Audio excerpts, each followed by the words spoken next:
We didn't hear the bulldozer at first. What we heard was Grandpa shouting a string of words that'd make a sailor blush, followed by the sharp crack of plastic snapping like cheap wedding cake.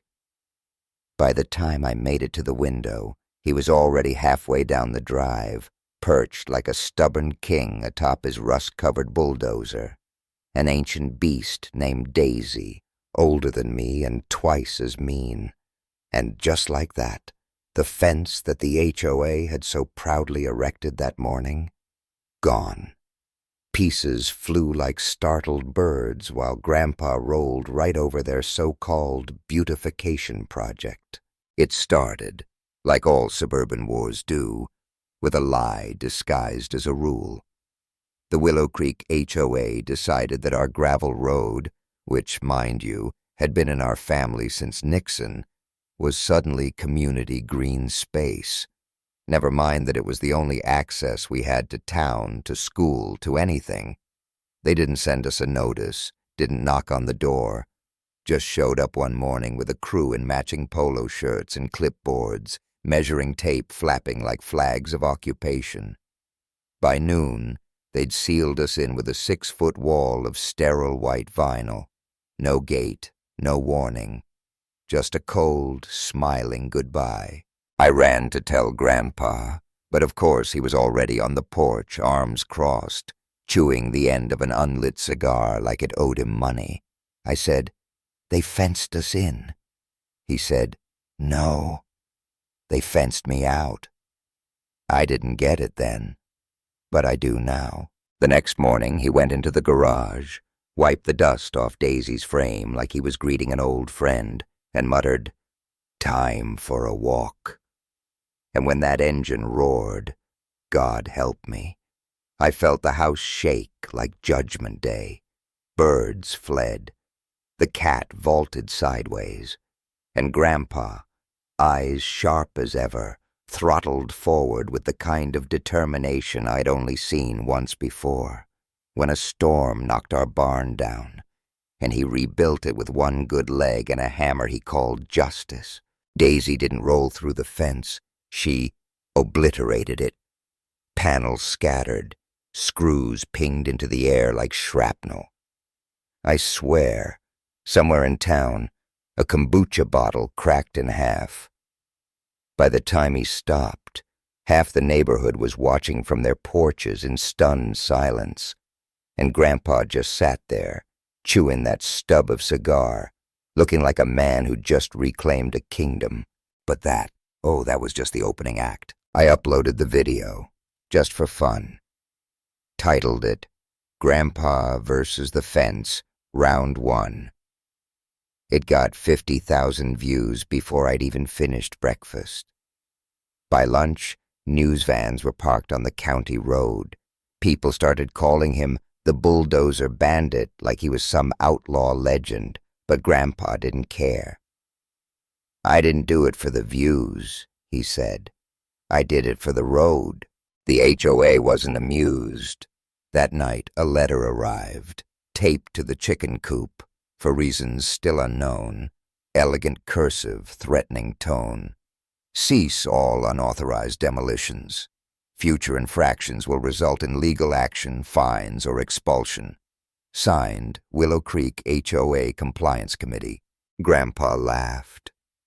"You can't expel someone who was never a member." And he was right. Our land sat just outside their formal boundary. But that didn't stop Constance Whitaker, HOA president, silver hair, tighter smile than a bank vault, from slowly redrawing maps to rope us in. Every meeting, she'd inch a little closer to owning us. Now, what most folks don't know is that Grandpa's not just a grumpy old man with a grudge. He's a retired structural engineer, built bridges overseas, survived 2 floods and one very personal war with a raccoon who stole his tools. Daisy isn't just a machine.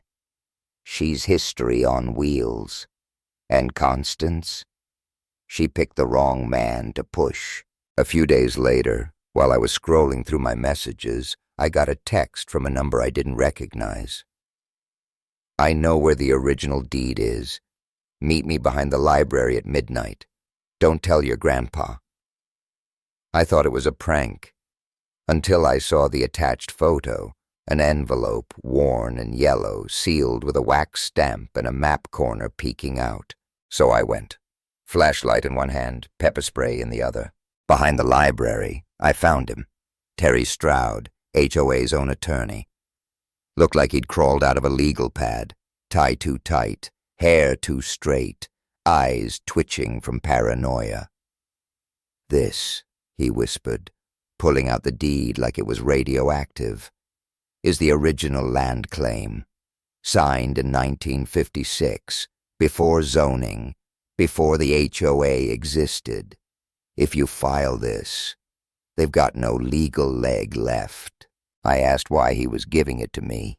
He said, "Because Constance is about to sell your entire ridge to build a luxury retreat with goat yoga, and I can't sleep knowing I helped turn farmers into tenants." I didn't sleep much after that. The next morning, Grandpa was whittling a middle finger out of cedar when I slipped the deed under my bedboards. Didn't tell him. Not yet. Then came the next strike. A new face. Karen Fletcher. Soft voice, pastel scarves, dead eyes. When Constance resigned due to stress, Karen rose from the HOA board like mold on a forgotten sandwich.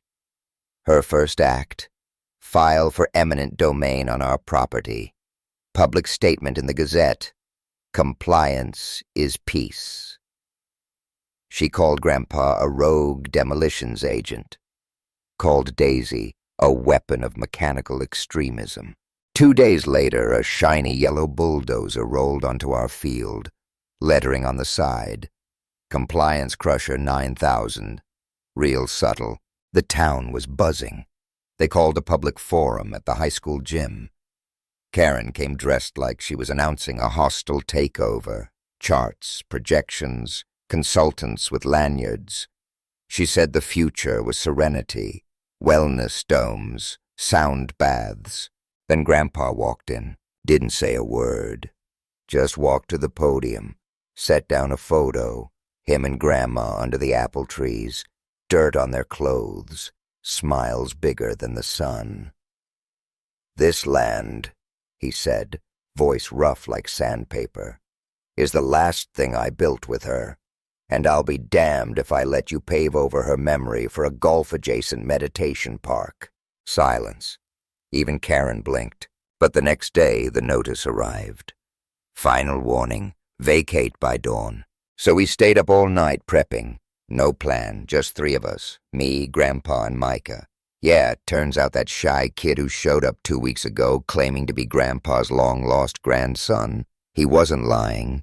His mom, someone from Grandpa's past, a chapter he'd tried to forget. By sunrise, we were ready. The bulldozers faced off. Mabel on one end, Compliance Crusher on the other. The town gathered. Karen stood beside her machine like a Bond villain in yoga pants. Grandpa climbed into Daisy. Turned to me. "If I don't make it, tell him I died doing something mildly illegal." Engines roared. They charged. Steel slammed steel. Dirt sprayed like fireworks.